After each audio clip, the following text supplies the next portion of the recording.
Islam doesn't just have rules for Muslims. Islam also has rules for non-Muslims. These are rules that are to be imposed on non-Muslims whenever possible.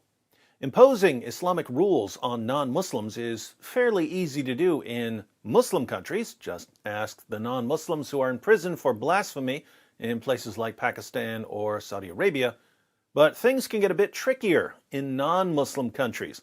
That's where Muslim speakers and leaders and apologists have to get creative.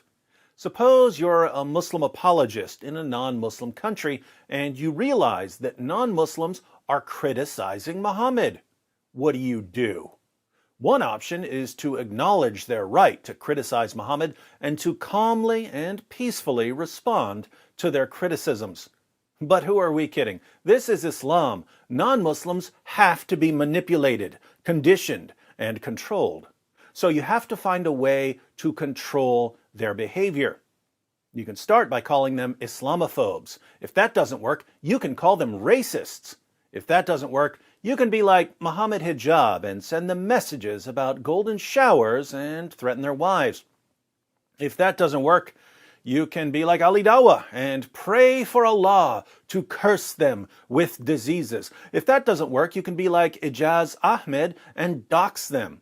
If that doesn't work, you can be like Menj and get caught with a bunch of child pornography.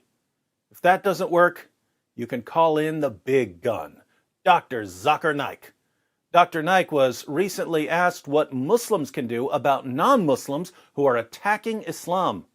He was mainly focused on non-Muslim critics in India, but his words of wisdom can certainly be applied elsewhere. At first, Dr. Naik sounded very peaceful. What should we do? As Allah says in the Quran, in Surah Fussilat, chapter number 41, verse number 34, repel evil with good. You may never know the person who is the enemy will become your friend. So if they are abusing you, if they are calling you with names, illogically blaming you, repel evil with good. You be kind to them. Be kind to them. What a lovely message. Unfortunately, Dr. Naik made it clear that the be kind to them approach only applies in places where Muslims are completely outnumbered and are unable to enforce Islamic law. You be good to them. As far as we in India, we should soften their hearts. And as Allah says, you may never know that the enemy will become your friend. But there are countries where Muslims outnumber the non-Muslims, and the Muslims are able to enforce Sharia. Dr. Naik has a totally different approach in these countries. Non-Muslims who criticize Islam should be prosecuted. This backlash that came from the Gulf country, it should have come long before, but better late than never. And I agree with it, that they gave them warning and many of them were arrested. They were put in jails, many were sent back. So, in non-Muslim countries, Muslims can't enforce Sharia, hence they should try to melt people's hearts with kindness. But in Muslim countries, non-Muslims can simply be thrown in prison for criticizing Islam. Notice, if you've got a diabolical mind, you could put together a plot here. You could keep records of critics of Islam in non-Muslim countries and then wait for them to travel to a Muslim country.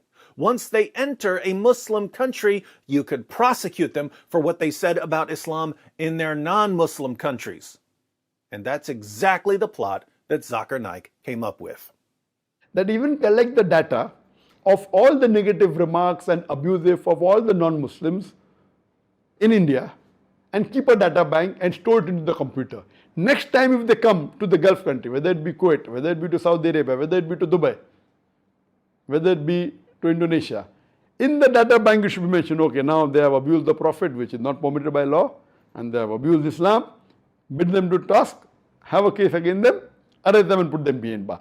Make it public that we have a data bank, don't reveal the names.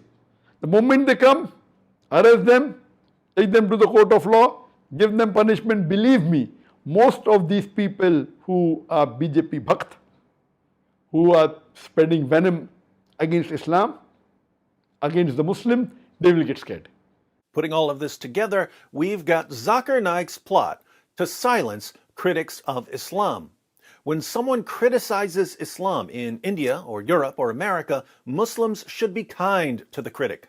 But while Muslims are being kind to the critic, they should also be keeping careful records of what the critic says about Muhammad and the Quran, because if the critic is ever traveling to a Muslim country or through a Muslim country, he can be arrested and imprisoned, or, in certain places, sentenced to death.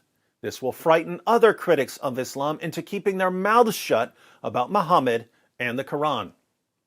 Interestingly, this idea to keep records on critics of Islam didn't start with Zakir Naik. Muslim apologists have been keeping tabs on us for years. For instance, Ijaz Ahmed recently apologized following a backlash over his use of a racial slur and his doxing of a debate opponent. But it's difficult to take his apology seriously because he's been plotting this for years. As Paul Williams shared, Ijaz Ahmed and I were once friends back in the day. He confided to me how he kept detailed records of people he considered enemies, usually Christians. Their names, full addresses, family members, telephone numbers, anything he could find. He boasted how he had a way of finding out information. Bewildered, I asked him why on earth would he want to compile such a database. He muttered something about it being useful just in case, but did not offer a clear rationale. But I was very disturbed. He was behaving like a covert intelligence officer compiling personal information on others to be used against them one day. He told me that he had highly personal data about certain well-known individuals. That was several years ago. Now this video surfaces recording how Ijaz Ahmed published personal and sensitive information about people in the public domain. In other words, doxing. This is shocking, but far from surprising. People should be aware of this background. One of the most disturbing features of Islam is its obsession with controlling what people can say and what people can do. Blasphemy laws, terrorist attacks, threats, abuse, insults, doxing, these are all tools in the jihadi's tool belt to help him control what you say and what you do. But to the Zakir Naiks and the Ijaz Ahmeds and the Muhammad Hijabs and the Ali Dawas of the world, let me say, you will never stop us from criticizing your fake prophet and his stupid, stupid book. Why? Because too much depends on our success in exposing your fake prophet. The future of humanity is at stake here. So your little plots just aren't going to work. But no matter how clearly we explain our reasoning, you Muslim apologists never seem to understand why we insist on criticizing and mocking your fake prophet, even in the face of threats and intimidation.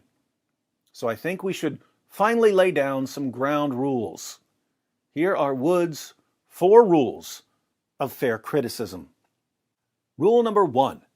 If your prophet calls for our violent subjugation, then we get to criticize and mock him.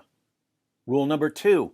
If your prophet promotes hatred and contempt and bigotry towards us and towards our families and towards our friends, then we get to criticize and mock him.